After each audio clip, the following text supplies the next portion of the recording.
ഏവർക്കും KBFC ന്യൂസിന്റെ പുതിയൊരു വീഡിയോയിലേക്ക് സ്വാഗതം.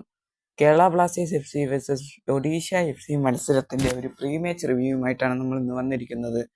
കേരള ബ്ലാസ്റ്റേഴ്സ് FCയുടെ ഹോം തട്ടകമായ ജവഹർലാൽ നെഹ്റു സ്റ്റേഡിയത്തിൽ നാളെ രാത്രി 7:30 കേരള ബ്ലാസ്റ്റേഴ്സ് FC ഒഡീഷയെ നേരിടാൻ പോകുന്നത്. കേരള ബ്ലാസ്റ്റേഴ്സ് FCയുടെ കാര്യത്തിലേക്ക് വരികയാണെങ്കിൽ കേരള ബ്ലാസ്റ്റേഴ്സ് FC കഴിഞ്ഞ മത്സരം ജംഷഡ്പൂരിനെതിരെ 2-0 ഒരു ക്ലീൻ ഷീറ്റ് വിജയമായിട്ടാണ് വരുന്നത്. ഒഡീഷയുടെ കാര്യം നോക്കുകയാണെങ്കിൽ അവർ കഴിഞ്ഞ മത്സരം മുഹമ്മദൻസിനെതിരെ 1-1 സമനിലയുമായിട്ടാണ് വരുന്നത്. ബ്ലാസ്റ്റേഴ്സ് വിജയത്തിൽ കുറവ് ഒന്നും തന്നെ പ്രതീക്ഷിക്കുന്നില്ല.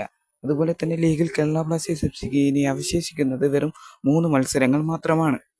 അതുപോലെ തന്നെ ഒഡീഷയും ഒരു വിജയത്തിന് വേണ്ടി തന്നെയാണ് ലക്ഷ്യമിടുന്നത്. കാരണം അവരിപ്പോൾ 13ാം സ്ഥാനത്താണ് നിലകൊള്ളുന്നത്. റിലഗേറ്റ് ആവാതിരിക്കാൻ അവരും ഒരു വിജയം തന്നെയാണ് നേടാൻ ആഗ്രഹിക്കുന്നത്. അവരുടെ കോച്ചാണ് TG പുരുഷോത്തമൻ. അദ്ദേഹത്തിന് കേരള ബ്ലാസ്റ്റേഴ്സിനും അതുപോലെ തന്നെ കേരള ബ്ലാസ്റ്റേഴ്സ് പ്ലേയേഴ്സിനെയും നല്ലവണ്ണം അറിയാം. കാരണം അദ്ദേഹം കേരള ബ്ലാസ്റ്റേഴ്സ് FCയുടെ കഴിഞ്ഞ വർഷത്തെ താൽക്കാലിക ഹെഡ് കോച്ചുമായിരുന്നു. അതുപോലെ തന്നെ അസിസ്റ്റന്റുമായിട്ട് പ്രവർത്തിച്ചിട്ടുമുണ്ട്. അവരുടെ ഒരു അപകടകാരിയായ താരം തന്നെയാണ് മുൻ Kerala Blasters FC താരമായിട്ടുള്ള KP Rahul. അദ്ദേഹം ഇതിനോടകം തന്നെ 2 ഗോളുകൾ ഒഡീഷയ്ക്കായി നേടിയിട്ടുണ്ട്. അതുപോലെ തന്നെ ഡെൽഗാഡയെ പോലുള്ള മികച്ച ഡിഫൻഡേഴ്സും അവർക്കുണ്ട്. ബ്ലാസ്റ്റേഴ്സിന് വലിയൊരു തിരിച്ചടിയാകുന്നത് ബ്ലാസ്റ്റേഴ്സിന്റെ പ്രധാനപ്പെട്ട താരങ്ങളായ കരീം ബെനാറഫിനും അതുപോലെ തന്നെ ദാനിഷിനും പറ്റിയ പരിക്ക് തന്നെയാണ്. അതുകൊണ്ട് തന്നെ അവർ നാളത്തെ മത്സരത്തിൽ കളിക്കില്ലെന്ന് തന്നെയാണ് റിപ്പോർട്ടുകൾ പറയുന്നത്. ഇനി അവർ കളിക്കുമോ എന്നതും വ്യക്തമല്ല. അതുകൊണ്ട് തന്നെ കരീം ബെനാറഫിന് പകരം വിപിനും അതുപോലെ തന്നെ ദാനിഷിന് പകരം ഐബനുമായിരിക്കും സ്റ്റാർട്ടിംഗ് ലെവലിൽ കളിക്കാൻ പോകുന്നത്.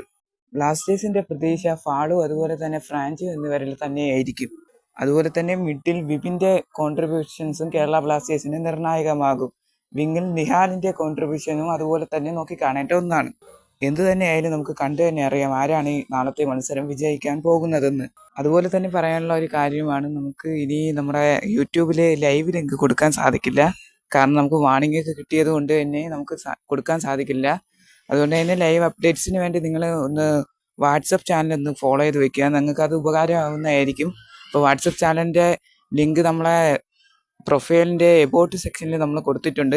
അപ്പോൾ എല്ലാവരും ഒന്ന് പോയി ഒന്ന് ജോയിൻ ചെയ്യുക. അതുപോലെ തന്നെ നിങ്ങളുടെ അഭിപ്രായങ്ങൾ കമൻറ്റ് ബോക്സിൽ രേഖപ്പെടുത്തുക.